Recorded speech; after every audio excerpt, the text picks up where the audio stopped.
all the time. All right, Dan, I'm going to start the recording. This meeting is being recorded.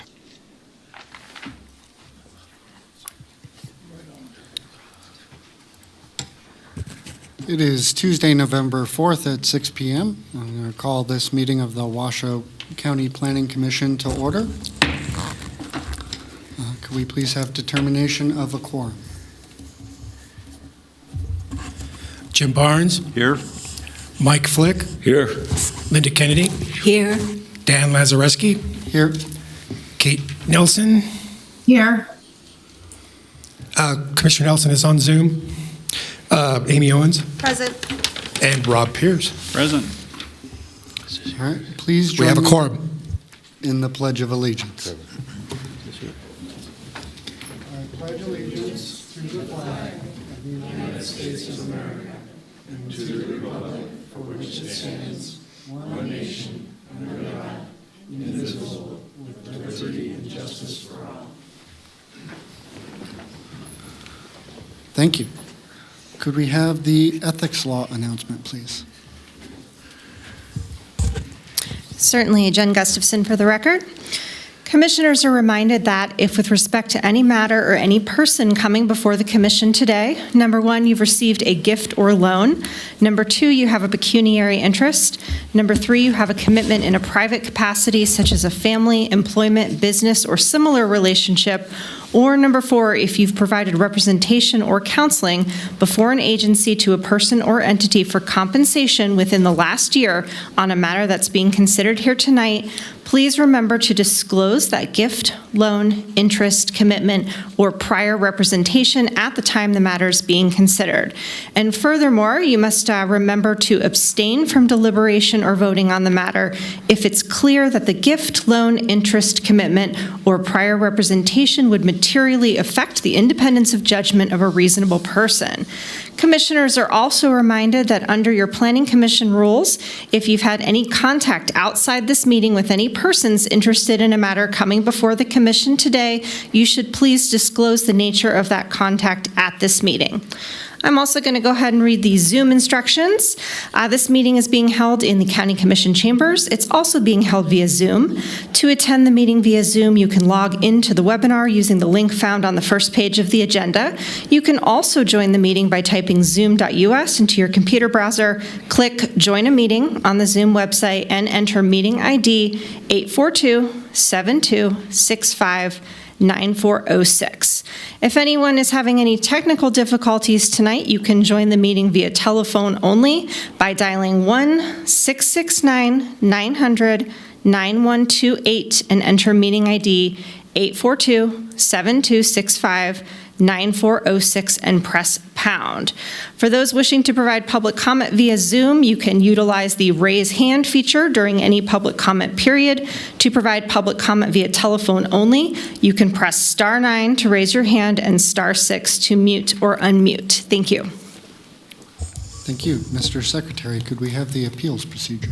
Yeah, most decisions rendered by the Planning Commission are appealable to the Board of County Commissioners. If you disagree with the decision of the Planning Commission and you qualify as an aggrieved person or party, you may appeal in writing within 10 calendar days from the date that the decision being appealed is reduced to writing, filed with the Secretary of the Planning Commission, and mailed to the original applicant in the proceeding being appealed in accordance with Washoe County Code.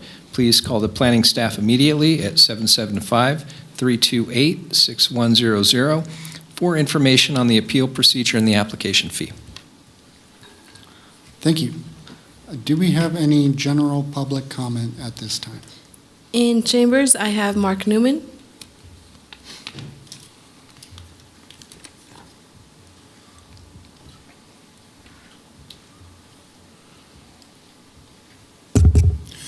Good evening, Commissioners.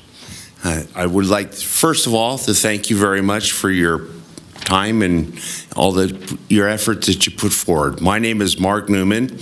I serve on numerous different boards. I've sit in the same seats that you guys have as a Parks Commissioner and also as Washoe County Senior Services Citizens Advisory Board.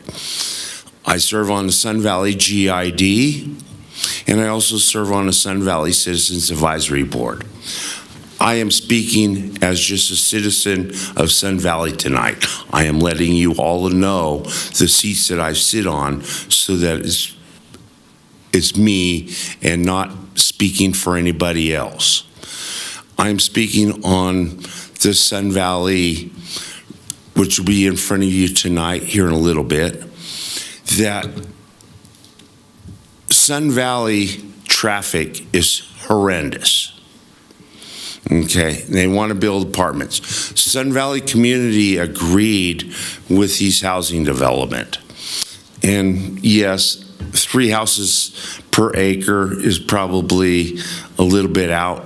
We changed the Sun Valley at the Highland Ranch and Highland Village to 4.5 houses per acre to make them more affordable for people to buy. And I would really consider harsh, just like I did when I sat on the Parks Commission and when Idamani wanted to put a soccer field in South Meadows. You can make a motion that says, no, I do not accept this. You don't have to make a motion to approve. You can make a motion to and let them change their mind. We are looking for housing in our area. More apartments isn't the answer. People want places to buy. You all want a house. You all live in a house. We need houses for people to be able to buy. Even our county commissioner, Mary Luz Garcia, District 3, she didn't rent an apartment, she bought a condo. You have to have income. Why are we going to be paying Colorado, Indiana, Utah, or some other developer from some big LLC? Because this may be a local developer that owns a property, but as soon as this is approved, he's going to turn it over and sell it to some big LLC from out of state, and they're going to be building apartments. Thank you. I'll talk to you on this one. Thank you very much. Do we have any further public comment at this time? No more further general public comment. No further comment online either.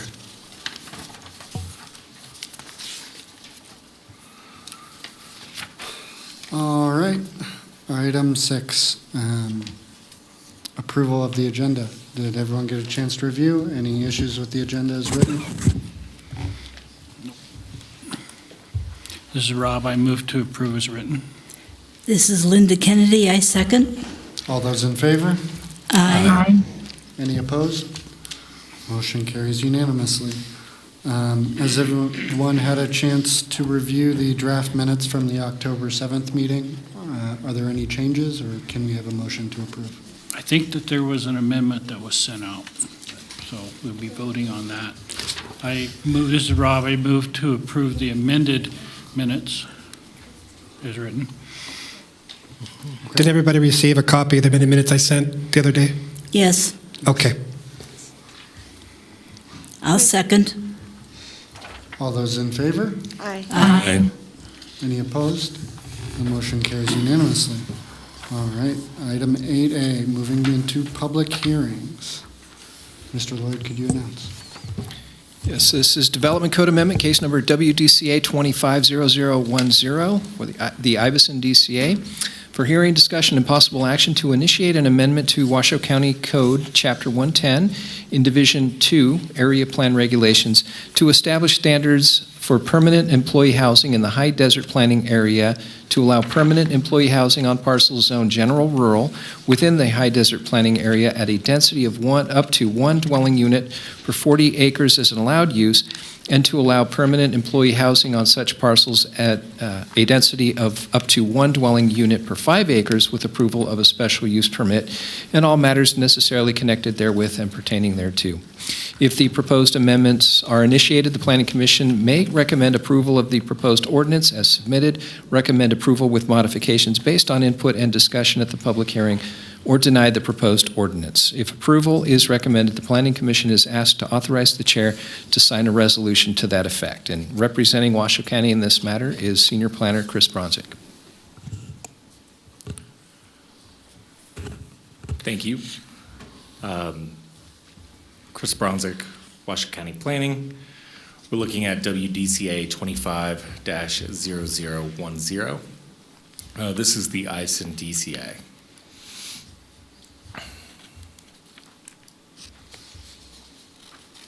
So this proposed DCA is very specific to the high desert planning area. The high desert planning area is one of our largest planning areas, and it encompasses Gerlach and Empire. And this proposal is very specific to general rural regulatory zones. So in the high desert planning area, we have what's called modifiers, and these modifiers have specific uses allowed for general rural. And so this DCA is proposed to amend that to increase allowances. And so specifically, it would increase the allowances for employee housing. And the proposal does conform with regional's density allowance on rural properties. So what we're ultimately going to propose is one dwelling per 5 acres for employee housing. And that would be under a special use permit. And the reason for that is because the special use permit would allow for the board, staff, and our agency reviewers extra discretion on what's happening on a site-by-site basis for employee housing.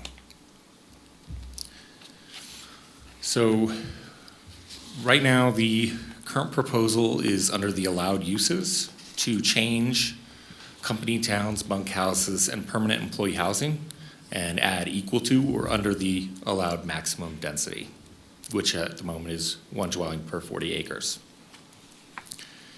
We're also proposing a new change with the multi-uses requiring a special use permit before the Board of Adjustment.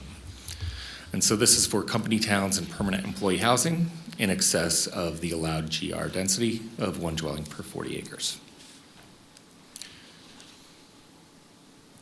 We're also proposing additional requirements as part of this change. So as mentioned, the maximum allowed density that could be feasible is one dwelling per 5 acres. Because it's permanent employee housing, we're looking at it as being limited to legally employed individuals. And then we are also deferring to Article 313, which further establishes requirements for employee housing. The applicants did hold a public workshop on September 23rd. There were 6 attendees that were present. It was a remote meeting, and they did have questions related to maximum density allowed and the number of units that the project needed, and potential remediation of employee housing if employee housing is no longer needed. The applicants did submit a summary. Their summary did indicate that there was support for this amendment from the attendees. The commission is being asked to make one finding, one of the following findings of those 4: consistency with master plan, promotes the purpose of the development code, response to changed conditions, and no adverse effects. Staff is able to make all those findings, and we are recommending approval. I'm available for any questions you may have. Thank you. Do we have any questions for staff at this time? Then are there any public comments on this item?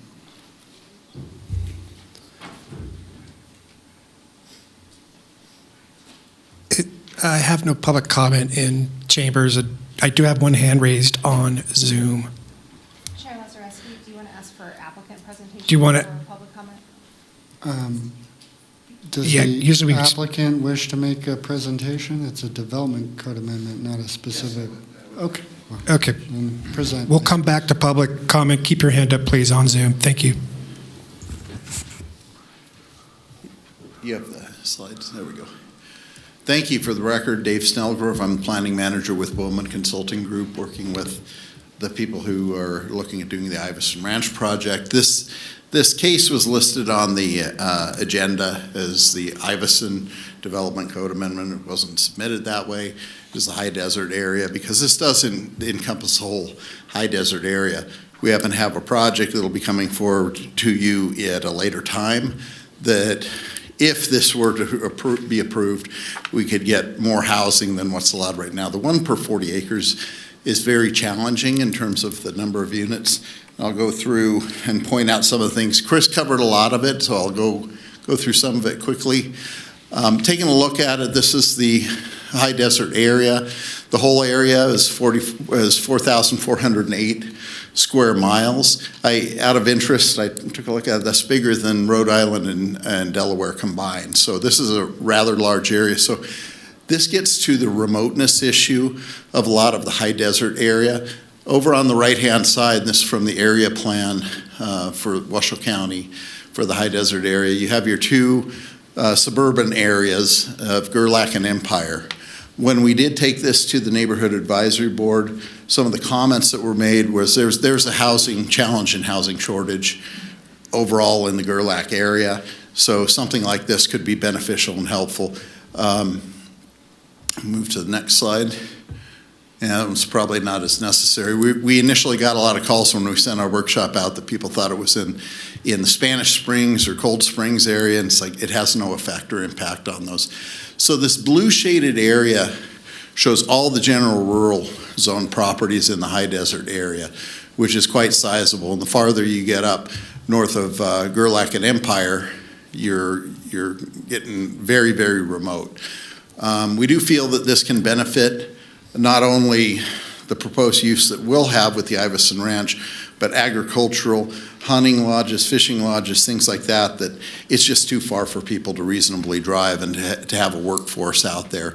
If you can't deal with 1 dwelling unit per 40 acres, it's something, it may be 1 dwelling unit per 20 acres that you go for. Doesn't mean you have to go to 1 per 5 acres, but it gives a flexibility. Chris went through kind of what's allowed right now. So the company towns, bunkhouses, permanent housing are allowed right now by right. And that's this one here. This is with no special use permit, but you got to stay at no more than 1 dwelling unit per 40 acres. Just put that into true size. If you had a half a section of land, 320 acres, you could only put 8 dwellings on there that would be employee housing, which is fairly low. And if you have some agricultural or different types of uses that need more employees out there in a remote setting, this can be a positive, not only for what we're going to be proposing, but for other uses. And Chris went through what they proposed. We're in agreement with the additional conditions and the kind of some of the development standards and tying those in. There may be a few challenges, but through the special use permit process, we are allowed. This would have to go through a special use permit, so it would come to either here or Board of Adjustment. And there is additional critique and review that can be done. So we feel that's appropriate. We do feel this benefits, allows for employee housing to the necessary level for remotely located businesses, reduces vehicle miles traveled, which is one of the things that you're always kind of looking at. How can we reduce things like that? Reduces wear and tear on county roads, provides seasonally year-round employee housing, and provides reasonable flexibility with appropriate safeguards SUP. With that, I'll close my presentation. I'll be available for any questions you may have. Thank you. Do we have any questions for the applicant? I had a question. It's Commissioner Owens. If this says 1 dwelling per, what it's going to be 5 acres, how many people can be in that dwelling? Like, what's your max occupancy? When you have bunkhouses, you could have more than 1 in there. When you have, if you had one single, like a studio, probably just have 1 person. You could put duplex units out there, you can put bunkhouses. So it is incorporated into the name. It provides some flexibility to you in how you address your employment needs in a very remote setting. Thank you.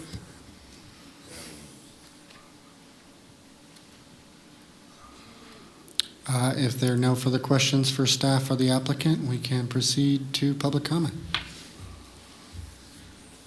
I have no comments in chamber, but I do have Elizabeth Gambrell online. Elizabeth, please unmute and state your first and last name for the record. Hi, Elizabeth Gambrell of Gerlach, Nevada, and I do belong to many boards and commissions out here as well, but I'm not speaking for them, I'm speaking for me. I love this idea because we have quite a few ranches and people out here who really do need to house people all year long. So I think this is a brilliant idea. The one thing I did want to mention is that in the WhatsApp, they are still referring to Squaw Valley Reservoir, and the name was changed in 2023, I believe it was, to Granite Mountain Reservoir. And it's in there 4 times. So just for the final product, I'd like to mention that. Thank you for your time. Thank you. All right, do we have any? I have no further public comment. Thank you. You're welcome. Sorry for cutting you off. No problem. Any discussion or debate amongst the board? Yes, Commissioner Flick, to staff, I'm a little confused, and I'm probably getting it confused with the court, the courthouse,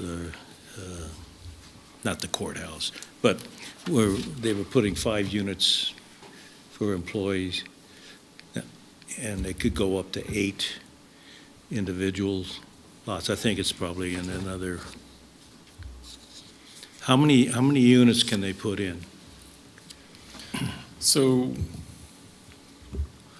this is based off of 1 dwelling unit per 5 acres would be the maximum. Okay. But we do have dormitory style employee housing. So it'd be a shared kitchen. You could potentially see a configuration of multiple employees sharing that same area and that counting as a unit as well. But they wouldn't be apartments. This is only for permanent employee housing and company towns for this code change. Okay. So they would have to be permanent employees. Okay, thank you. Come to the party. Any further discussion amongst the board? Anyone care to make a motion on this item? This is Rob. I'll make a motion. I move that after giving reasoned consideration to the information contained in the staff report and information received during the public hearing, the Washoe County Planning Commission recommend approval of WDCA 25-0010 to amend Washoe County Chapter 110 Development Code within Article 206 as reflected within the proposed ordinance contained in Exhibit A1, and further move to authorize the chair to sign the resolution contained in Attachment A on behalf of the Washoe County Planning Commission, and to direct staff to present a report to the Commissioner's recommendation to the Washoe County Board of County Commissioners within 60 days of today's date. This recommendation for approval is based upon all of the following 4 findings in accordance with Washoe County Code Section 110.818.15E. And those would be consistency with master plan, promotes purpose development code, response to change conditions, and no adverse side effects. Commissioner Kennedy seconds the motion. We have a motion and a second. All those in favor? Aye. Aye. Any opposed? The motion carries unanimously. Thank you. That's all for 8A. Mr. Lloyd, would you announce 8B?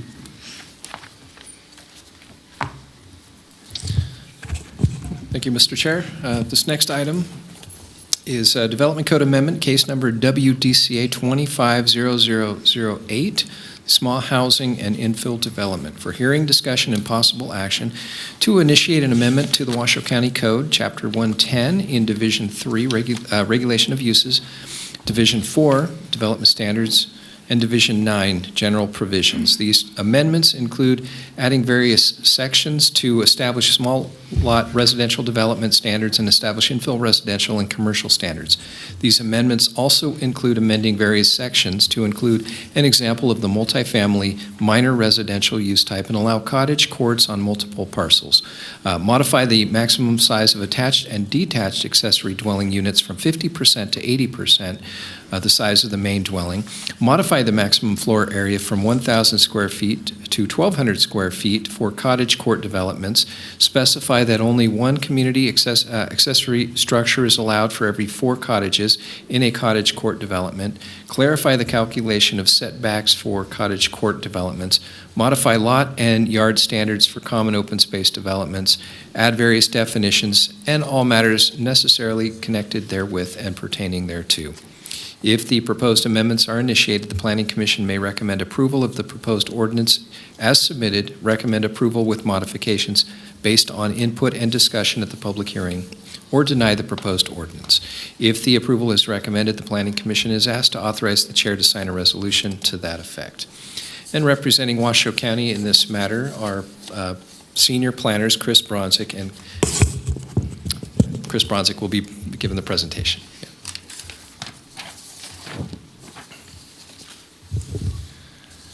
Chris Bronzik, Washoe County Planning. We're looking at a WDCA 25-0008. Chris, could you speak up a little bit?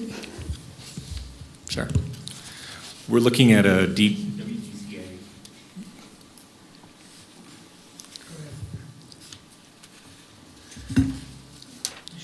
Test. Is it good? All right, yes.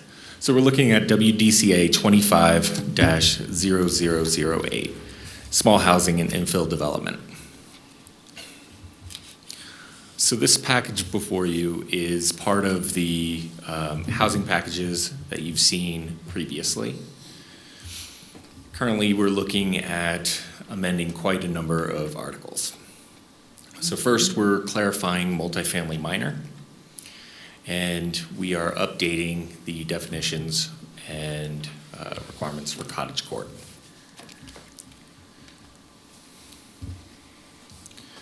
For accessory dwelling units, we're increasing the size from 50% allowance to 80% allowance.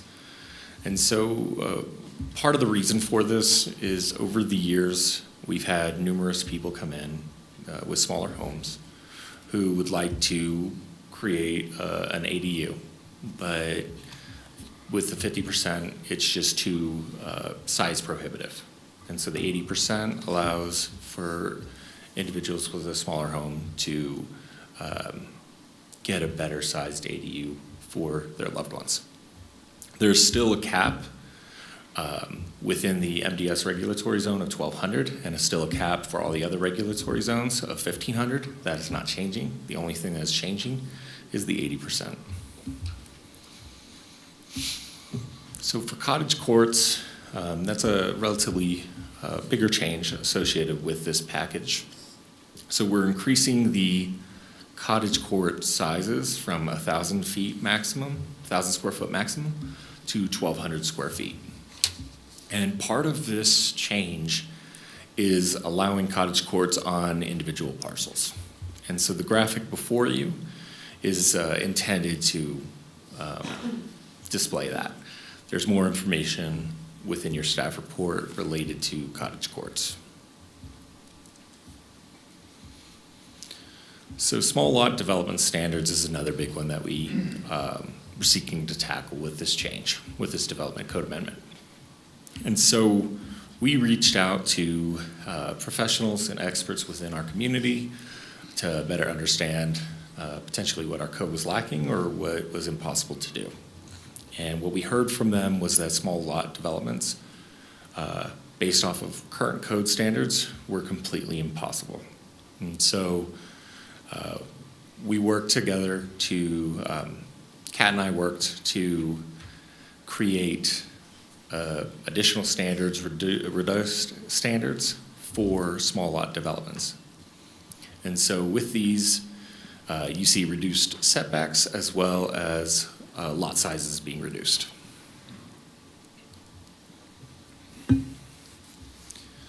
So part of this package also contains infill development standards. So infill is really focused on areas that are already heavily developed. They've historically been developed for some time. And typically these are lots that are already non-conforming or areas that are just extremely difficult to currently develop under our current standards. And so we worked with our GIS team to understand where in the county this may, infill development standards may impact the most. And we found that Verdi, downtown Sun Valley, Wadsworth, and Gerlach were the ones that needed it the most. So with these standards came low-density suburban through high-density suburban, which is 75% of the minimum lot size. And then with commercial, we looked at general commercial and neighborhood commercial, which is up to half an acre.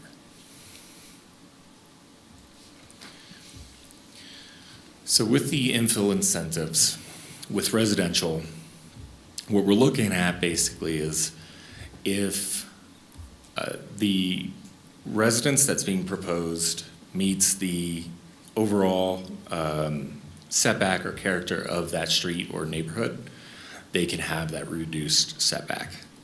With commercial, we're looking at a flat front yard, 10-foot side and rear as 5-foot for infill standards. We're also looking at, for infill, having conformance with existing design of the area. So building orientation and site design overall. And so these are some of the maps that our GIS team created. So on the left is residential for Sun Valley, and on the right is commercial within the downtown corridor. Similarly, Verdi. Wadsworth, and Gerlach. And so the red and the blue are the ones that are subject to these standards. So we're also looking at changing and updating common open space development. So this proposal is just updating how one would vary standards or vary setbacks within common open space developments.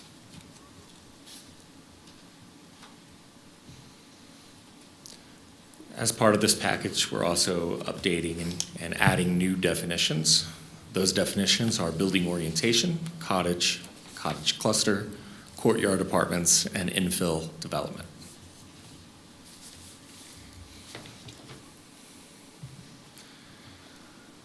The Planning Commission must make one of the following findings for this development code amendment. Those findings are consistency with master plan, promote the purpose of the development code, response to changed conditions, and no adverse effects. Staff was able to make all those, all the required findings. We are recommending approval, and I'm available for any questions you may have. All right, are there any questions from the board for staff now? I have questions. Would you explain infill standards? Can you pull the slide up? So what specific questions do you have related to the infill? What is an infill standard?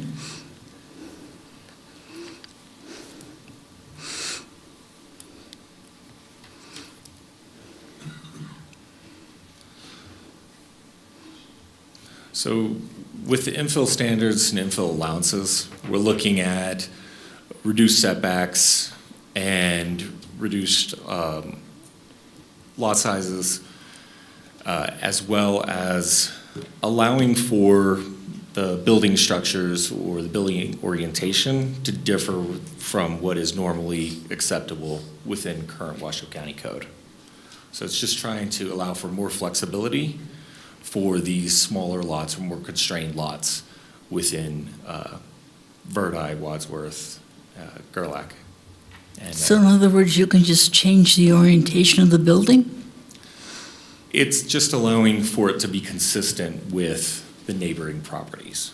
I see, okay. Yes. My biggest question is, we approved a big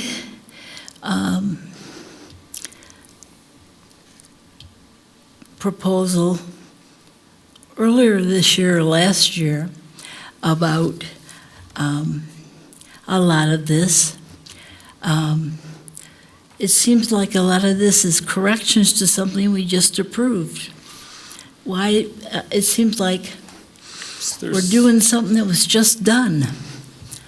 Can you explain to me what's different about this than what we did seems like just a few months ago?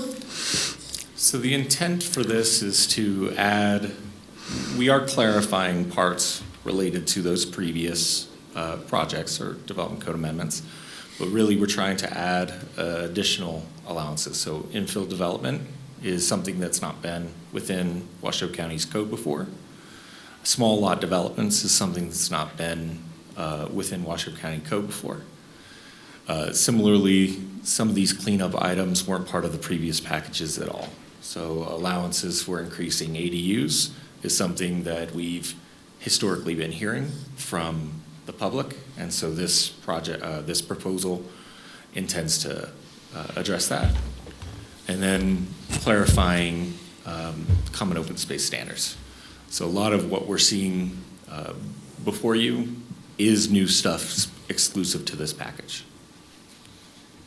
But didn't we just approve the size of ADUs, and now you're changing the size of ADUs?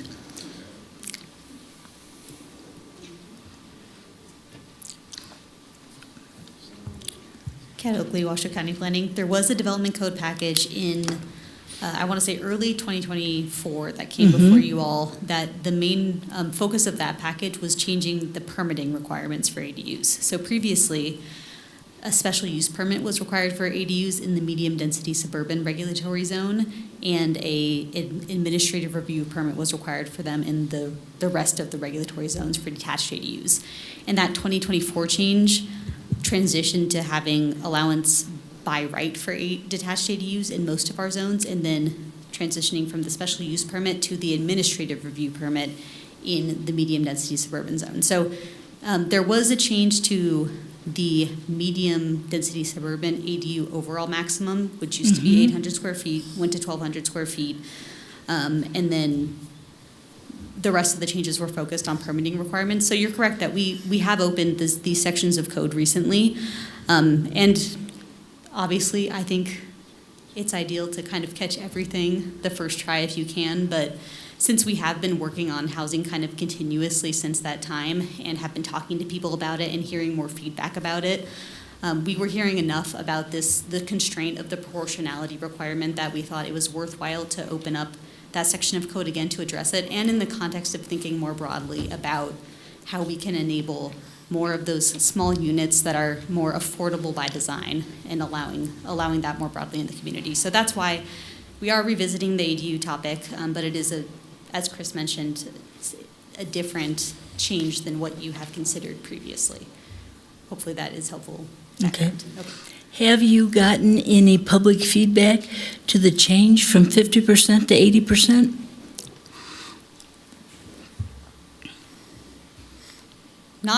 Not specifically on that change in response to this package. I personally have had several conversations where people have come in asking about developing an ADU on their property where they have a smaller house, and I've kind of told them about the 50% requirement we have now, and I've said, hey, but we're going to be considering changing this soon, and the response I've heard from them in those situations is, oh, that would be great. That would make this much easier, but we haven't received any official comments on this development code amendment on that subject. Okay, thank you. Another question to Steph. I think on this infill, are you saying that the side yard setbacks that are currently, that have been changed from 10 feet to 5 feet can be 2.5 feet? So The residential, That's really getting neighborly. so with residential, it's specific to the front yard setbacks.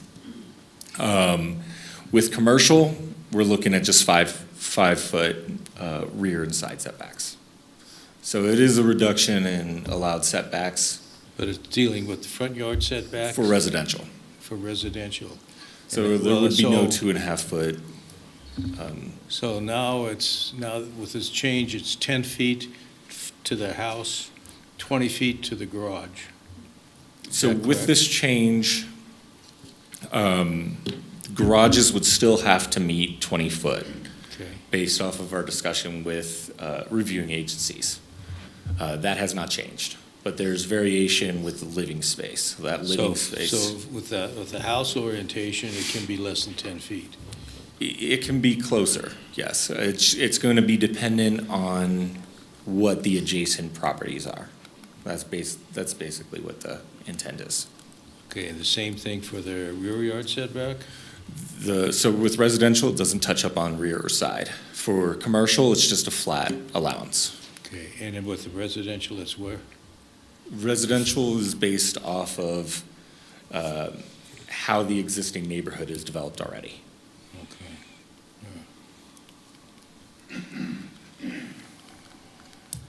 So what is, right now, what is the rear yard setback? 10 feet? It would be based off of the existing zoning. So if it was medium-density suburban, for example, it would still be at 20 feet. Okay, yeah, 20 feet. Okay, thank you.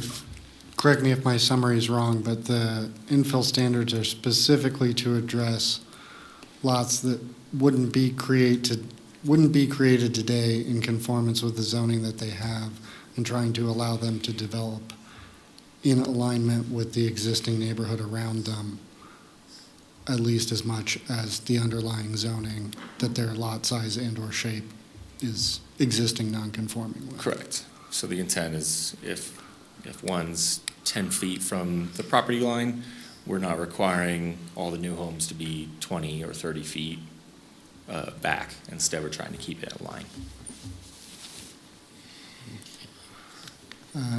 Any further questions for staff? Do we have any public comments on this item? In Chambers, I have Dave Snellgrove.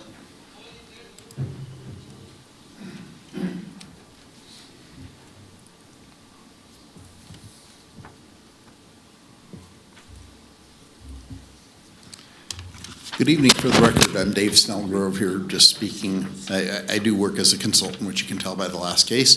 The weird thing about this, that last case looked at housing, and this one also looks at housing.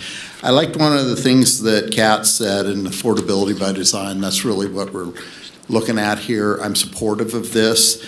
I'll go through a few issues that I see within the community. I mean, housing prices have really outstripped wages and wage growth. I've got 3 kids who've all graduated college who there's no way that they can afford to buy a house here. I wish that were different. It's not. This does allow for both ownership properties. You can subdivide properties with cottage courts. It also allows for apartments or rentals. We do need both in the community. We do need greater affordability. I've got younger engineers in my office who, one of them's dating another engineer at another office. They're 2 young professionals a few years into their career, and they're wondering how on earth they're going to be able to afford to buy a house. So unfortunately, we do need things like this. We need this kind of creativity and proactivity to try and spur some things on. We've got to get ahead of the supply and demand issue that we have on housing. For those of us that own houses, is great, but those that don't, getting into the market is going to be very, very difficult unless we do some things that are very helpful to the situation. These do look at small-scale projects. Accessory dwelling units is part of it.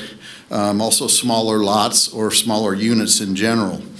One of the comments and questions came up that you'd looked at some of this stuff before. I think it was with the ADUs. And one of the things that you need to understand about zoning codes is they tend to be a one-glove-fits-all, and the best attempts are made to try to get it right the first time. And oftentimes you'll end up seeing that you put something into place and then you're not really getting either the desired effect or you're getting some negative effects that you really didn't anticipate. So in terms of zoning codes, you should really look at them as a document that you learn from, see if you're getting the results. If you're not getting the results, you try and make appropriate adjustments and tweaks. And that's what I feel that staff is trying to do here in some of those. I appreciate your time very much, and I know looking at some things over and over can get a little bit frustrating at times, but we're trying to make the best situation possible. So with that, I am supportive of what the staff is proposing tonight, and if you have any questions for me, I'm happy to answer. Lastly, in chambers, I have Pat Davison.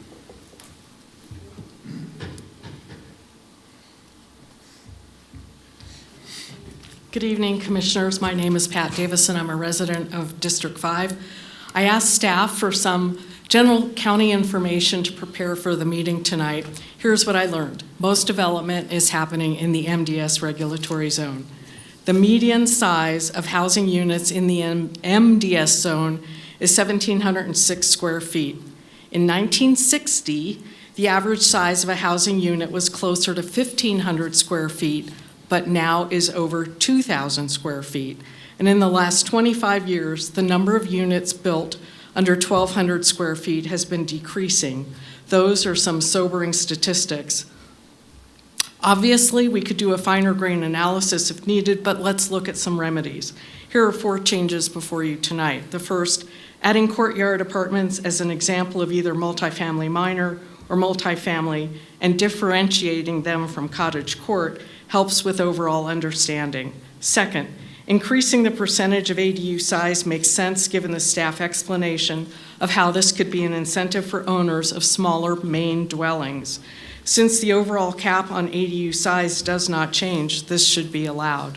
Third, thanks to staff for including a diagram in the staff report showing variations of cottage clusters. The code change to increase the minimum size of a cottage by 200 square feet may seem silly, but could make the difference in livability for a household with children or provide a new lower cost option for other households. The change to allow these small cottages to be individually sold is huge, and kudos to staff for recognizing that. That is my single most favorite change in this whole package.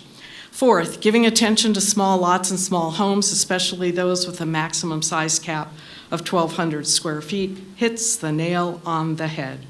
And something I found noteworthy, but not a code change, is that staff is getting feedback from the public asking about different possibilities. If people are asking questions and talking about other changes, that is a good sign. That gives me hope we are on the right track. We know many of our current residents are struggling with housing cost and supply. We know the housing market has not been moving in the direction of smaller units for a variety of reasons. Since the trend toward larger units has been happening over many years, I think we should expect any on-the-ground change towards smaller units to also take some time. The goal is to stimulate or create a desire to build smaller units to meet the demand not only for existing residents who are struggling today, but for those 15,757 new residents expected to come here over the next 20 years. Where are they going to live? I want to thank the staff for giving us a proactive finding package and strongly urge you to support this tonight. Thank you. Thank you. Do we have any further public comment? I have no further public comment in chambers. I have no hands raised on Zoom. All right. Do we have any discussion or debate?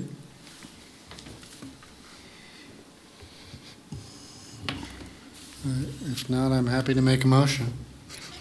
I move that after giving reasoned consideration to the information contained in the staff report and information received during the public hearing, the Washoe County Planning Commission recommend approval of WDCA 25-0008 to amend Washoe County Code Chapter 110 Development Code within Articles 304, 306, 313, 404, 408, and 902 as reflected within the proposed ordinance contained in Exhibit A1. I further move to authorize the chair to sign the resolution contained in Exhibit A on behalf of the Washoe County Planning Commission and to direct staff to present a report to this commission's recommendation to the Washoe County Board of County Commissioners within 60 days of today's date. The recommendation for approval is based on the ability to make at least one of the 4 findings set forth in Washoe County Code Section 110.818.15E. Do I need to include those? I would recommend that you state which findings you can make. Okay, consistency with master plan, promotes the purpose of the development code, response to change conditions, and no adverse effects. Thank you. I'll second that motion. All those in favor? Aye. Aye. Any opposed? The motion carries. Thank you very much.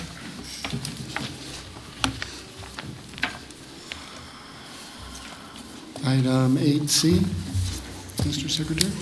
This is Master Plan Amendment, case number WMPA 250005, and Regulatory Zone Amendment, case number WRZA 250006, for the Sun Valley 48 LLC.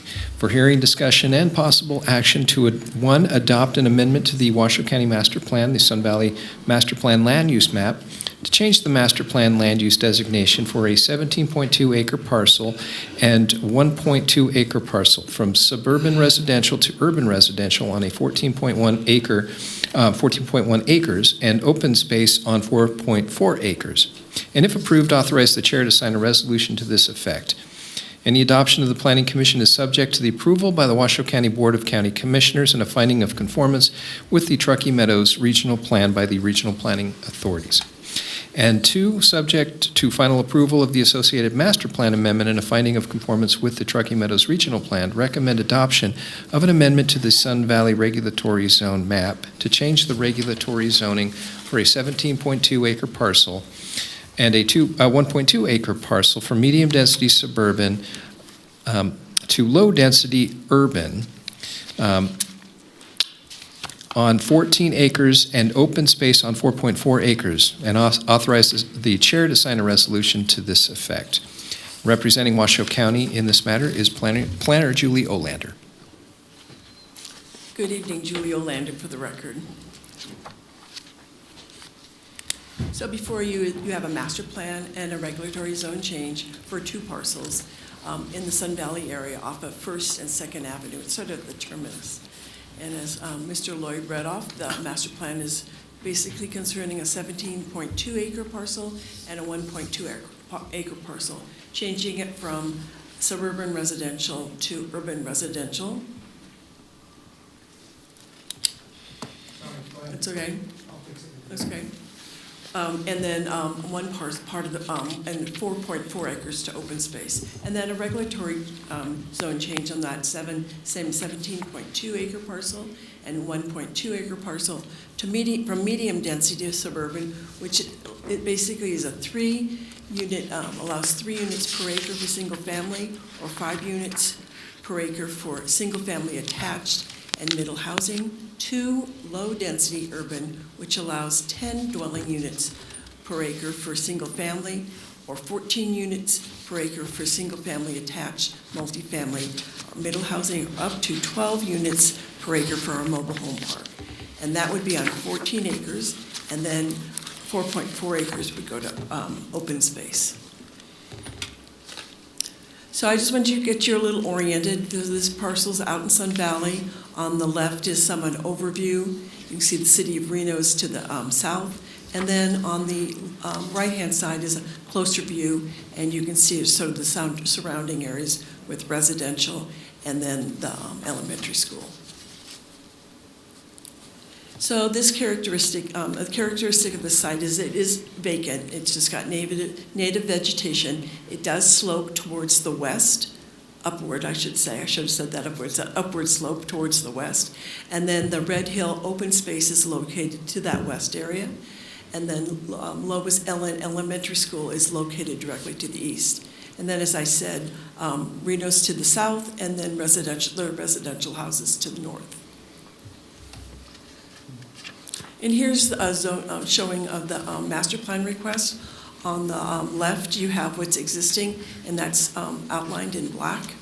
And so you can see that it currently is master plan the same, and then the proposed is on the right, and you can see where the proposal is changing from to the where the OS section is down that lower section. So currently that's MDS currently, and they're proposing to change that to OS open space. And again, here on your RZA request sort of shows the same thing. And then you, oops, I should say. And then you can, oops, and then you can see the surrounding areas have some of the similar zoning. Just to give you a little background, on May 3rd, 2022, a tentative subdivision map did come before this board. It was for 48 single-family residential lots and an open space development. However, the applicant concluded that after they looked at the proposal closer, that the MDS 3 units per acre would not make the project feasible. So the applicant, that is before, so that's the reason this application is before you. They're proposing the master plan and regulatory zone amendments that will increase the density and which the applicant contends will make the residential development more viable. The applicant did indicate that the proposed request will align with the subject property with the changes in the surrounding properties and increase the allowable density for residential development. And just to outline that, you can sort of see some of the projects that have gone on in the area. Number 1, which is down there next to the elementary school. In 2005, there was an MPA RZA that changed the MDS zoning to MDU, which would allow multifamily development. And then in number 2 is that long, narrow section. That's where Chocolate Drive development was. And again, that was changed from MDS to MDU. And then to the south is in the city of Reno, and they did a designation change there that would allow for multifamily development with no maximum density requirement. So currently, like I said, the existing master plan is designated suburban residential, and that does allow the MDS regulatory zoning that is there currently. And then the proposal is to designate that portion of the property to urban residential, which will allow the LDU and then the open space. And then I want to repeat myself again here, the proposal will change out of the whole project 14 acres to UR, which is urban residential, and then that 14 acres to OS. And then with the residential, the zone change, currently 18.4 acres are zoned MDS, and they're changing that to 14 acres of LDU and 4.4 acres to OS, open space. And that will reduce the amount allowed residential uses on that from 18.4 acres to 14 acres. The MDS regulatory zoning, as I have said, allows 3 units per acre, which would allow up to 55 units on the whole site on the 18.4 acres. With the LDU regulatory zoning, that would change, it will change down to 14 acres, which changes the allowed density.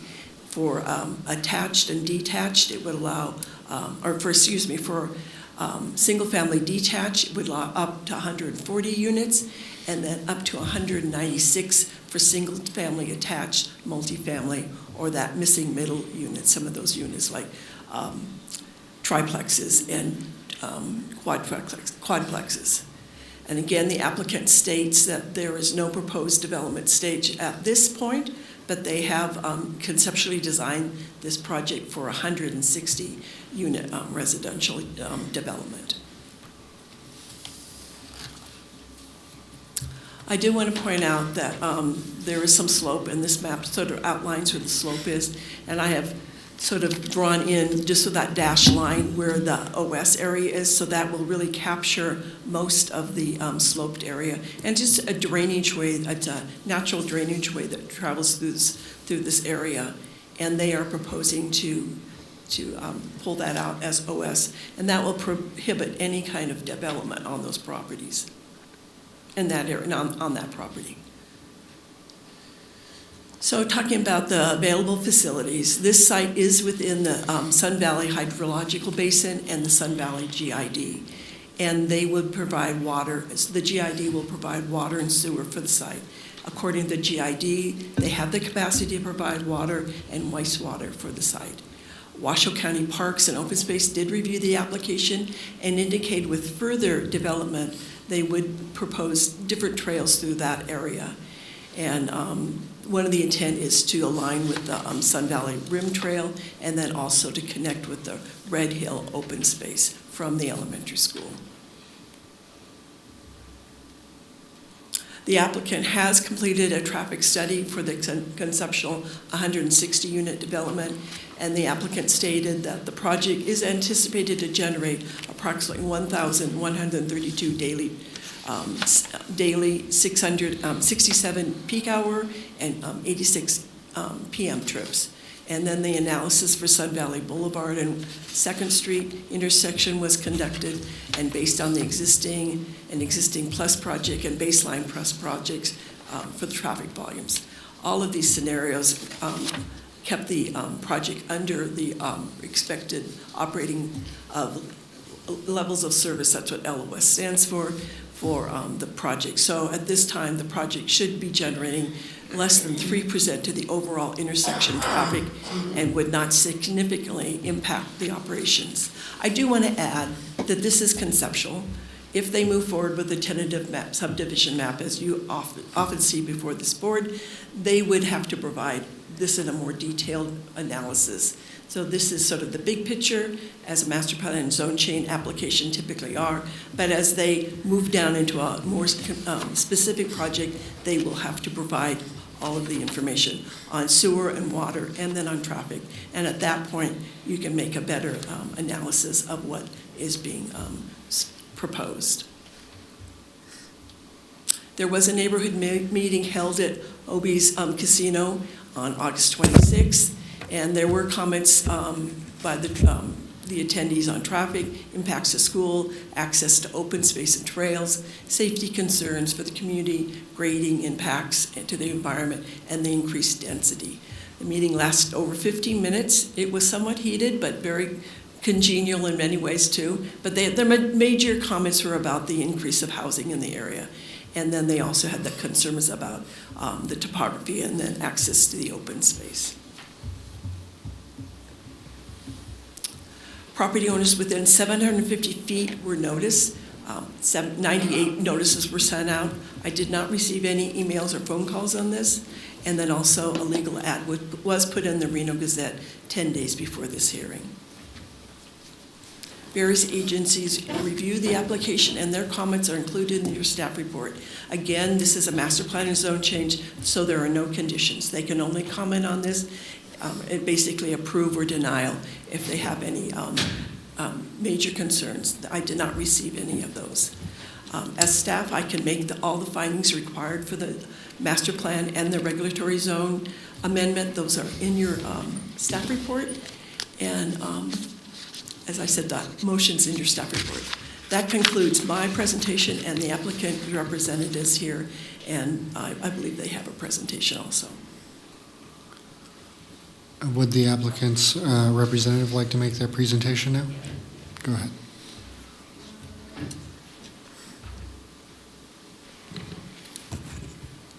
For the record, Chris Baker, Manhart Consulting, here on behalf of the applicant.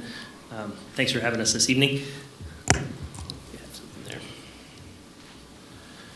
I'd like to thank Julie for her great overview. We do have some redundant slides, so I'll do my best to conserve time and jump through this stuff. So as you can see, the property is bound there by 2nd Street to the north, 1st Street to the south, and you can see the elementary school immediately east. Oh, come on. As mentioned, existing master plan is suburban residential, and existing zoning is medium density suburban. Pop through these as quick as possible. The existing approval that is in place was approved in 2022, as mentioned. The applicant did go as far as getting a tentative map approved, doing performas, and then you'll see the basis for the request is just really changed to the area since that approval and some of the land use applications that were approved just prior to the approval. This is, again, a little bit of a redundant slide, but it really focuses on the findings and the changes to the area. As mentioned, the tentative map was there for 48 residential units and is still actually in place for another year or so. As mentioned, APN 085-82031, which is immediately adjacent to the east of the school, did go through the master plan change and a regulatory zone change, and does allow up to 21 dwelling units per acre, and there are actually multifamily apartments being constructed currently. I think everyone's pretty familiar with the Chocolate Drive request, which is there to the north and contiguous to this property. They also went through a master plan amendment and zoning map amendment to go from MDS of 3 dwelling units per acre up to 21 dwelling units per acre. They do have some open space included with that project, but again, it was a significant increase in density immediately adjacent to the project. And then, as mentioned by Julie, immediately to the south is APN 035-01104, which is in the city of Reno, but they also did go through the mapping stage, and there's currently 480 apartments, I believe, that are currently approved and in the process of being constructed. So as you can see, just prior to or since the approval of the tentative map, there's been a drastic change to the area. When we're looking at these from a land use perspective, as mentioned, there is no development proposed here. We're talking about getting things in line with the current Washoe County Master Plan goals and objectives for that in Sun Valley for some increased densities and variety of housing. When we're looking at that, we want to make sure that from a planning perspective, we're looking at things like transportation routes, make sure that other agencies are planning for this, not just project specific. So we looked at kind of regional roads. I'm sure most of you are familiar with RTC, Pyramid Highway and 395 connection project. There's actually two concepts here. The one on the left was prior to us meeting with RTC, and in conversation, they've actually modified that as recent as September. But the goal here is they are looking at this. They understand there are concerns, not just from local roads, but from regional roads, and there are concepts in place to hopefully address some of the concerns at a planning level.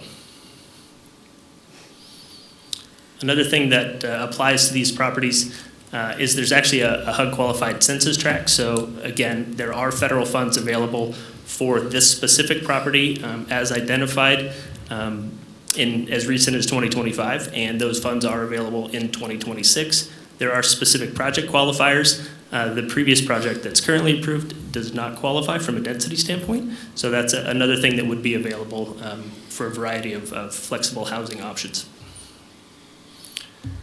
And again, when we're looking at this, we're looking at long-range planning, making sure that the findings can be made, making sure that there's infrastructure that is available. When we were talking about the 168-unit conceptual plan, that was actually just put together so we could do scenarios from a traffic standpoint and scenarios from a water and sewer infrastructure standpoint. So we did submit a discovery to the GID. The outcome was determined that there is adequate water and sewer in place or with minor improvements. And a lot of that is resulting from the change in the area and some improvements that those projects are required to make. And then, as mentioned, we did do a high-level traffic analysis that determined that the immediately adjacent streets would still continue to function at level of service C. Again, what's in front of you tonight? No project associated, but a master plan amendment from suburban residential to urban residential and open space. That regulatory zoning map amendment from medium density suburban to low density urban. And again, this is to allow for flexibility of housing types. It's just increasing density from the underlying 3 dwelling units to the acre that really only allows single family detached and duplex units up to 5 dwelling units per acre. What we're looking at is 10 to 14. This would not prohibit you from having for sale product. This could be condos, this could be townhomes. This could be multifamily, but limited to 14 dwelling units per acre, unlike some of the changes that are up to 21 or in the city of Reno's case, unlimited. So in the future, if this is approved, this would require a regulatory land designation change at regional. And then, as mentioned, even though there is no development proposed today, this isn't something that wouldn't be back in front of you. So not only would there be tentative maps if they did go for a for sale product, there would be special use permits for any multifamily designated property, and there is grading associated with the site. So this would not be the last time you see this. So with that, I'm available for questions. Thank you. Before we go to discussion, do we have any disclosures on this item? Commissioner Owens, I have a disclosure. Chris Baker contacted me yesterday, and he left me a voicemail, of which I did not return. And he also did the similar presentation at the Sun Valley Citizens Advisory Board last night, of which I sit on the board. I did not have any contact with him, no conversation or anything aside of his presentation at the board last night. Thank you. Do we have any questions for staff or the applicant from the board?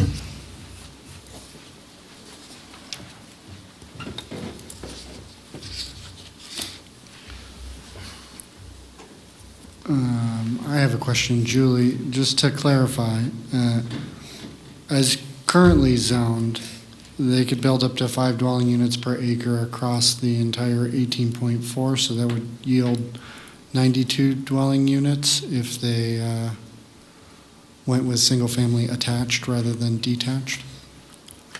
This is Julie Olander for the record. So currently, it's 18.4 acres, and they are allowed 3, it's MDS, so that's basically 3 units per acre. So it's 3 times 3 units per acre if it's detached, It's single detached. family. If it's attached, it's 5. Yes, I believe so. That is correct, yeah, looking at the numbers. Depending on the housing type, they could go up to a maximum of 92 units currently. If they're, yeah, attached, correct. I'm sorry, yes. Okay. Thank you.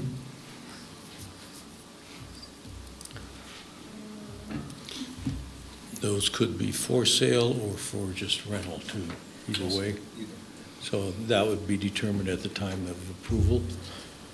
Could you speak into the mic, please? Yeah, that would, Mr. Flick? Oh, yeah, and if you could speak in the mic too. I'm sorry. So, yeah, the question was, would those units, would they be rental units or could they be fee simple ownership units? Depending on the product type, they could have either or.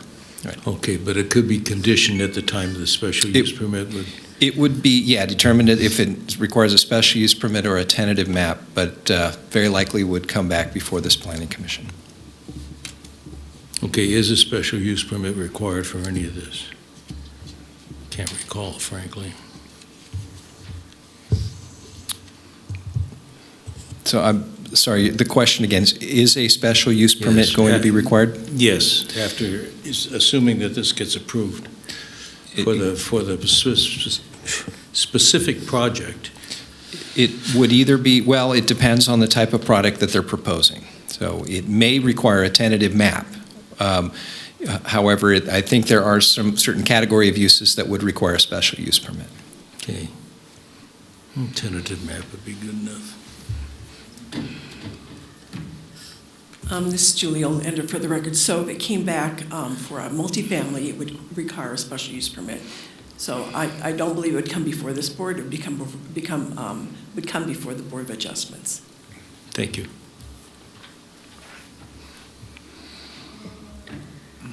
All right. Are we ready to move to public comment on this item? In chambers, I have Carol Burns, followed by Mark Newman.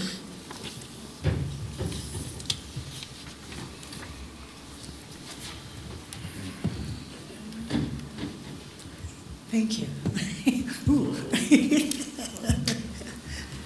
Good evening. My name is Carol. You're okay. I guess it's. My name is Carol Burns, and I'm a resident of Sun Valley. Sun Valley started out as a rural community of mobile homes. I moved there in 1970. Back then, we were acclaimed for our uniqueness in Look and Life magazine as the largest mobile home community in the country. We had community gardens, horseback riding clubs. I had chickens. My neighbors had goats. Notably, we were a rural community. Obviously, times have changed. We now have multiple mobile home developments, housing developments, and numerous apartment development proposals coming forth.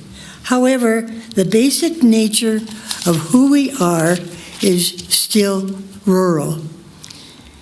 Because Sun Valley Boulevard has been extended to the back of our valley, now to accommodate the development of Highland Ranch homes, and access has been opened to Pyramid Highway. So we now have a tremendous traffic problem twice a day, causing our residents much difficulty in trying to get to their homes. More multiple developments will cause nothing but tension and stress to our community, plus increased traffic accidents. To amend the master plan in any way is totally unacceptable to us. Our community wishes to retain our title of rural, which is something where multiple residential developments do not exist. It was mentioned about Chocolate Drive. Right now, because it was involved with HUD money, it does not even exist. I therefore ask that you deny these proposed amendments to our master plan. We like being rural. Thank you. Next, we have Mark Newman, followed by Veronica Cortez.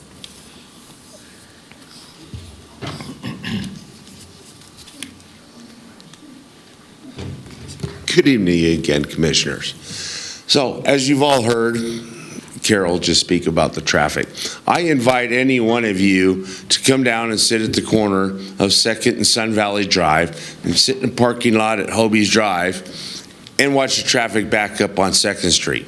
Once the Chocolate Drive, as you all voted when it was originally intended in front of you, was a no to keep it housing, and Commissioner Connie Jung overturned it and said, oh, apartments will be great for Sun Valley. Well, it doesn't matter what you vote. Any one of you could say no to this, and all of you could say no, and the county commissioners will take the big money from the LLCs from Indiana, Colorado, Utah, or wherever else for their politicians, and your vote doesn't matter. I've been there. I'm up there with you guys. I've been there. I've been overruled by county commissioners numerous times on a no vote. One time, South Meadows on the soccer field, they agreed with us on that one. We don't need apartments. You guys just on the last one did a cottage. Let's do cottage. You know, 52% of our seniors at the homeless center are seniors and senior vets that can't afford a place to live. Let's do a cottage development. You just approved 1,200 square foot houses. You could put 6 houses, little cottages for our seniors. Seniors wouldn't affect the traffic. They're not going to be driving to go to work between the hours or coming home during the rush hours. They're going to be taking the lift, or they're going to be off to their own because they don't want to drive in that traffic. Think about that, guys. Please do not let this happen. I like Chris. He's a nice enough guy. But an LLC is going to buy the property from our local person who owns the property. And it's going to end up just being more of a big rat race out there. And I truly invite all of you to go sit there on that corner and watch that traffic. I had to take my girlfriend to the emergency room the other morning because she cut her finger. I sat in traffic on Sun Valley Drive all the way back from 5th Street, and it took 45 minutes to get out of the valley. Do you think putting in another 300 apartments is going to make traffic better? He only does a traffic study from his apartment on 2nd Street to Sun Valley. Sun Valley Drive doesn't matter on the traffic report, just like Highland Ranch. They did a traffic study during COVID. Had less traffic when it was built. Thank you. Lastly, in chambers, we have Veronica Cortez. Good evening. Good evening.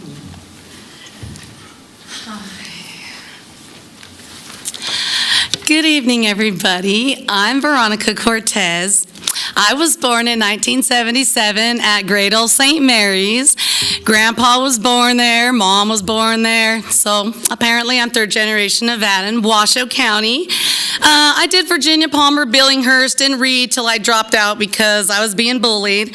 So I went to Washoe High, did my GED, got my diploma, then discovered crystal meth. Cracked out for about 15 years, got recovered, and found out what a great place this is to live. Then I also found out that we are victims of our own community, okay? I'm on the Citizens Advisory Board in Sun Valley. I joined the board, honestly, for the snacks. They don't give snacks anymore, but every time there's a board meeting, I will go to a local restaurant and I will bring in snacks and dinner for everybody since they changed our meeting from Saturday morning to Monday evening. And it's not fair that people get to miss their dinner so that they can, attend one of the meetings like tonight. So that's why I bring snacks, because I don't want to pass out. So, at the meeting last night, this gentleman was there, great presentation, very professional. However, for the rest of us that are just normal people, it's not going to work out for us. I tried to get an apartment down at 4700 Elevate, and as a lunch lady for 15 years, I don't qualify for this affordable housing that you guys are coming up with. We're not saying we don't want it, we're just saying we need a better idea, and before anything gets approved on this specific project, even the master plan, we're not ready to go forward.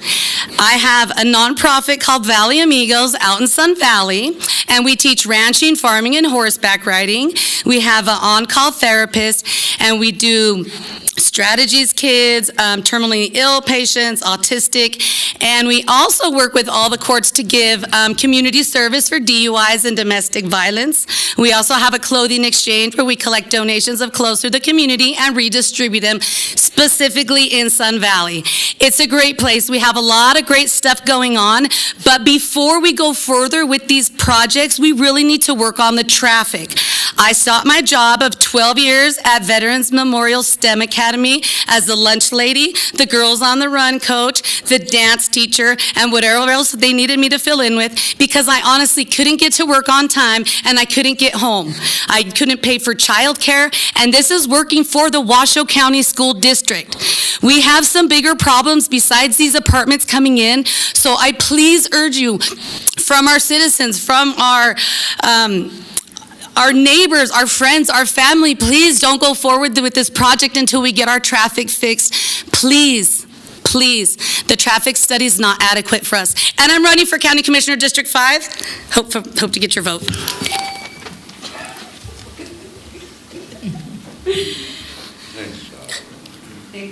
Do we have any public comment online? Excuse me, I have no further public comment in chambers or no public comment online either. Thank you. All right, well, do we have any discussion and debate from the board? Commissioner Owens, I have something I would like to say about that. That Sun Valley is its own unique thing that happens out there. Currently, we are lacking basic resources. We don't have a grocery store. We don't have a banking available for our citizens. And I realize that some of these other projects that are coming up are already approved, like the Chocolate Drive project. They're already coming, and I just don't feel like adding another possible 168 units is at all good for the area when we don't even have some basic services, traffic being one of them. We don't have a grocery store. We don't have a bank. We're lacking a lot of things that we need before we were to bring in other people, like another 168 units, possibly.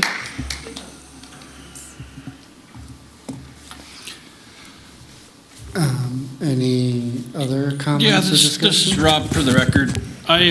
I just want to clarify a couple things. First of all, there's just speculation on selling. There's no talk about selling anything.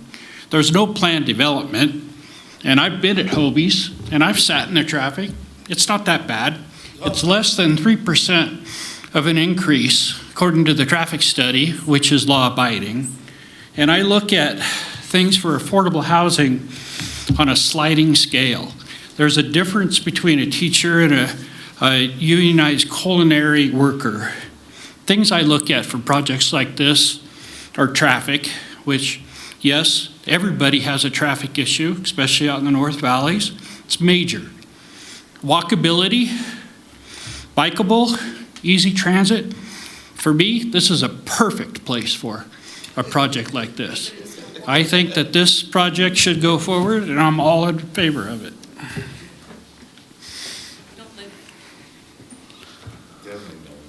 If folks in the audience could refrain from commenting back to board discussion, it'd be greatly appreciated. All right, we have a couple of comments. Would anyone else like to voice an opinion on the findings that we need to make on this master plan and zoning amendment? I'll make a motion if we're done. I will say I'm having trouble making finding number 5 for the master plan, finding number 6 for the zoning, that this is the desired pattern of growth. Given the existing density in the area and resource constraints, and the fact that this would be significantly denser than what pre-exists and occurring on the edge of that, between that and open space. So rather than being a gradual step down in density as we come to the edge of residential, we're increasing density on the periphery, and that we're looking at upzoning an area that the county designated Tier 3 land, which was meant to develop at existing allowed densities, not at greater densities than that.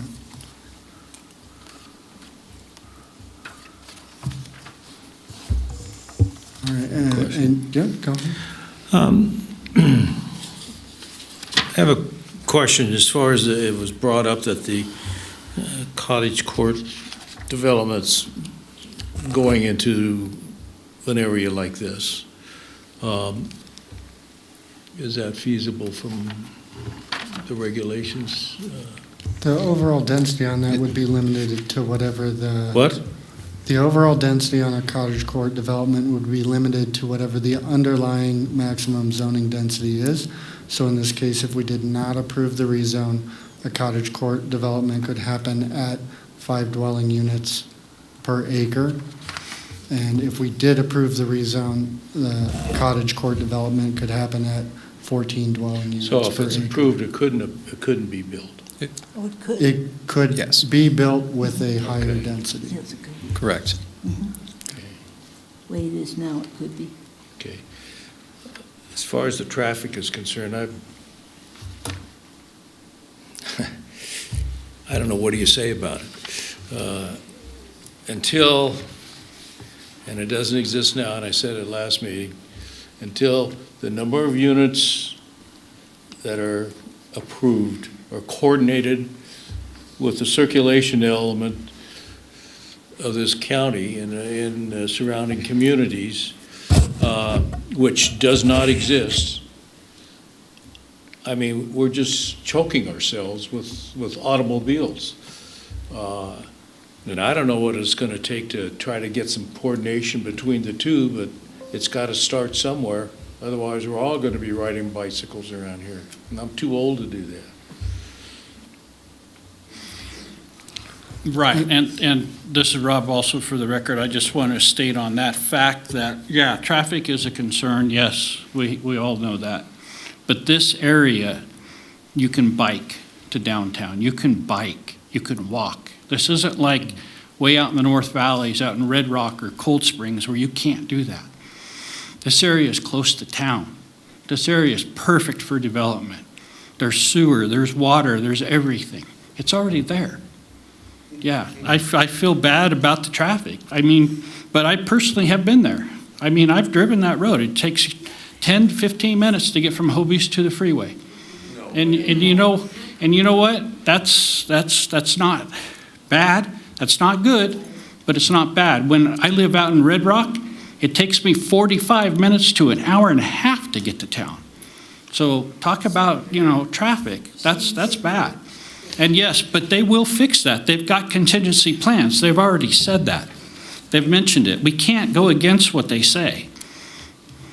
So I still think, because of given the location, with it being close to town, that this is a good project. If this was further out of town, I would be saying the exact opposite. But I don't see any good reason to change it. No one's come up Gustafson, with for a the good record. reason to change it besides the developer wants to make more money. So I'd like to focus the board on the findings that you need to make. So when we're looking at, first of all, obviously, as we've discussed, there's no specific project before you to consider. We're only talking about a master plan amendment and a regulatory zone amendment. So I would, ask the board to focus on the findings that's involved in those, and keep in mind, to approve a master plan amendment, you need to make 3 of the 5 findings, and the regulatory zone amendment 6 of the findings.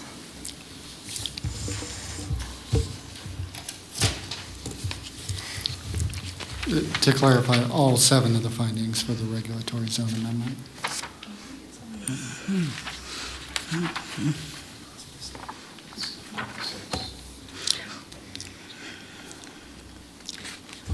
So for the regulatory zone amendment, it's the 6 findings in your staff report. 7 is the military installation, and that's not applicable here, so don't worry about the 7th finding in the code. Okay. Is my mic on? Yes. Yes, go ahead. Okay. Commissioner Kennedy makes a motion that we not approve this proposal based on the fact that it is not consistent with the master plan. It is not a good response to any change. There's no changes in conditions that justify it. It will have adverse effects on the community. It is not a desired pattern of growth.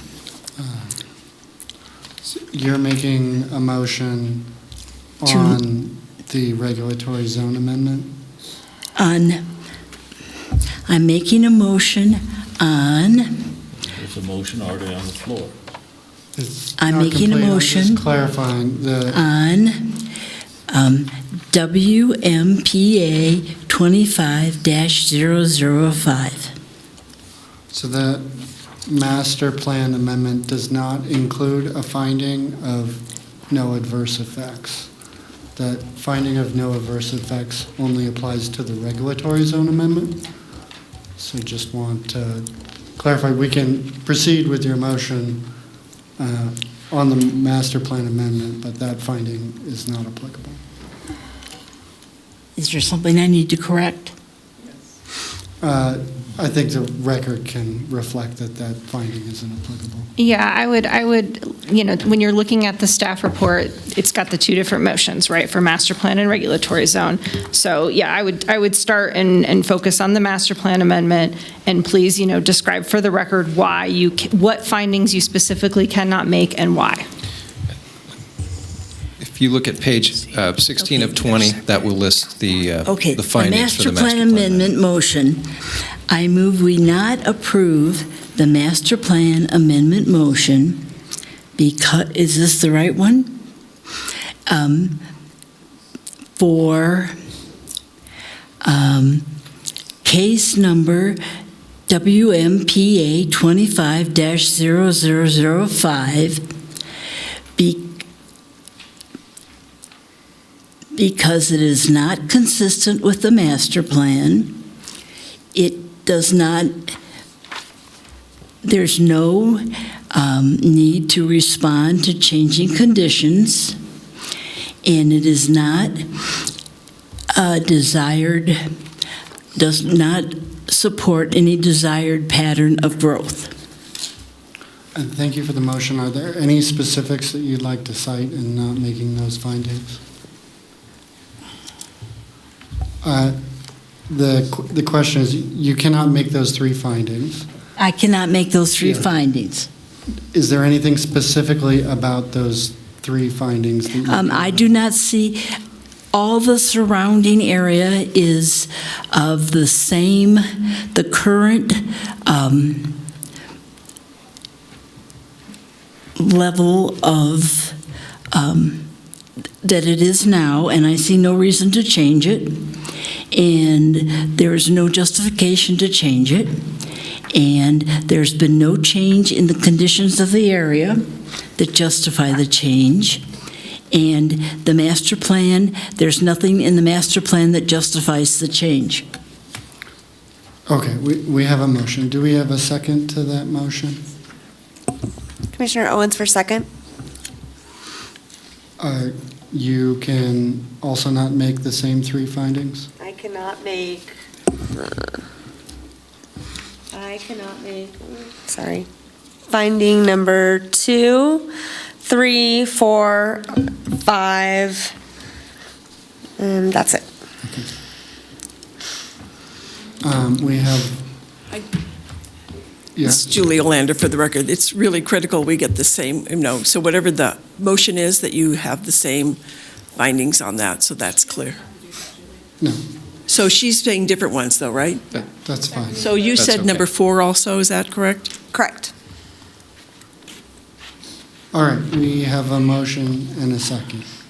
All those and we'll go through afterward, and for anyone who supports the motion, state what findings you can't make and why.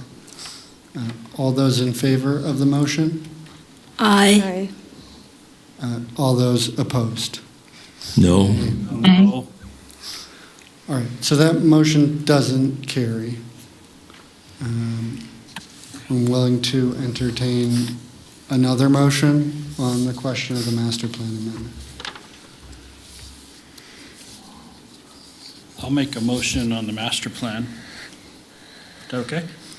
I move that after giving recent consideration and information contained in the staff report and information received during the public hearing, the Washoe County Planning Commission adopt the resolution contained in attachment A of the staff report and amend the master plan, set forth the master plan amendment case number WMPA 25-0005, having made at least 3 of the following 5 findings in accordance with Washoe County Code Section 110.820.15D, are further moved to certify the resolution and the proposed master plan amendments of the WMPA 25-0005 as set forth in the staff report for submission to the Washoe County Board of County Commissioners, and authorize the chair to sign the resolution on behalf of the Planning Commission.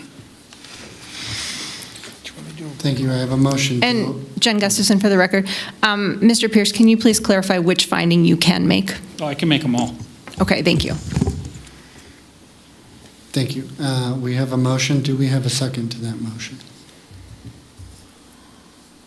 Commissioner Nelson will second. All right, we have a motion and a second. We'll vote yea and nay, and then go around if anyone needs to clarify whether there are any of the findings that they can't make. Oh, and keep in mind, too, this does require a 2/3 majority vote from the commission. Okay. Thank you. All those in favor? Aye. Aye. All those opposed? Nay. Okay, we have 2/3 in favor. Can we do a roll call vote? Yeah, please. Thank you. Thank you. Okay. Please say yea or nay when I call your name. And this is for the to approve Rob's motion. Jim Barnes. Yay. Michael Flick. Yay. Linda Kennedy. Nay. Dan Lazareski. Linda, you just voted. Nay. She said nay. Okay. Apologies. I vote yay. I can make the findings 1 through 4. I cannot make finding 5 that this is a desired pattern of growth, given that this has not been identified as an area in the county that we want to increase density, and that this density is inconsistent with the existing pattern of growth in the area. Okay, Kate Nelson. Yay. Amy Owens. Nay. Rob Pierce. Yay. Okay, it passes 5-2. We have a supermajority. Thank you. We have a second motion before us, requested, the regulatory zone amendment motion. I'll make that one if that's okay. I move that after giving a reasoned consideration to the information contained in the staff report and information received during the public hearing, the Planning Commission adopt the resolution included as Attachment B, recommending an adoption of regulatory zone amendment case number WARZA 25-0006, having made all the following findings in accordance with Washoe County Code Section 110.821.15D. I further move to certify the resolution and proposed regulatory amendment in WRZA 25-0006 as set forth in the staff report for submission to the Washoe County Board of Commissioners, and authorize the chair to sign the resolution on behalf of the Washoe County Planning Commission. We have a motion. Do we have a second? Commissioner Flick, I'll second it. Let's do a roll call vote on this one, too. Jim Barnes. Yay. Michael Flick. Yay. Linda Kennedy. Nay. Dan Lazareski. Nay, for the reasons previously stated. I cannot make finding 6 in this case that this meets the desired pattern of growth. Kate Nelson. Yay. Amy Owens. Nay. And Rob Pierce. I say yay. Okay, it's a 4-3 vote. So this. Okay, Kate, was your yay or nay? Yay. Yes. Okay, thank you. It is a 4-3 vote, so it is not a supermajority, so this will not pass, correct? All right, so there was 4 yeses and 3 nos? Correct. Then it passes. It does pass. Okay. You do not need a supermajority for a regulatory zone For regulatory, amendment. just that PA. Thank you. All right, I believe that brings item 8C to a close. Thank you, everyone, for your deliberation on that matter. That's it for public hearings. Do we have any future agenda items or requests for information from staff from the board? Yeah, I'd like to know what the desired pattern of growth is. So if there were some of you that can't make that, because my understanding is obviously different than everybody else's. So I'd like to see that on a future agenda. All right, any other requests of staff? Okay, item 10A, any reports on previous planning commission items? Yes, I do have several to report on. At the October 14th County Commission meeting, the County Commission adopted the Crystal Bay Condo DCA that came before the Planning Commission. At the October 28th meeting, the County Commission adopted the regulatory zone amendment for Marengo Springs, and upcoming at the November 18th BCC meeting, the BCC will hear the first reading for the senior housing code amendments. And just to follow up to Rob's request for a future agenda item, we will be scheduling, I believe, the second week in January. We're pushing out a little bit of the training for both the BOA and the PC. I think that would be a great time to address the issue of the desired pattern of growth and all of the findings. There we go.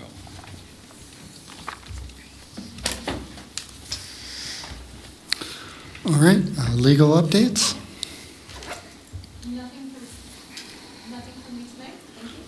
Well then, thank you very much for your excellent service as our council. I understand tonight's your last meeting sitting with this board. Is this? Well, not entirely.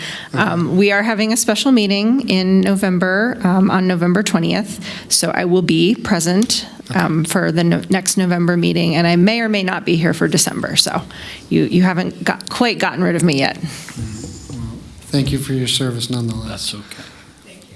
Do we have any further public comment? No general public comment in chambers or on Zoom. All right, thank you very much. We are adjourned.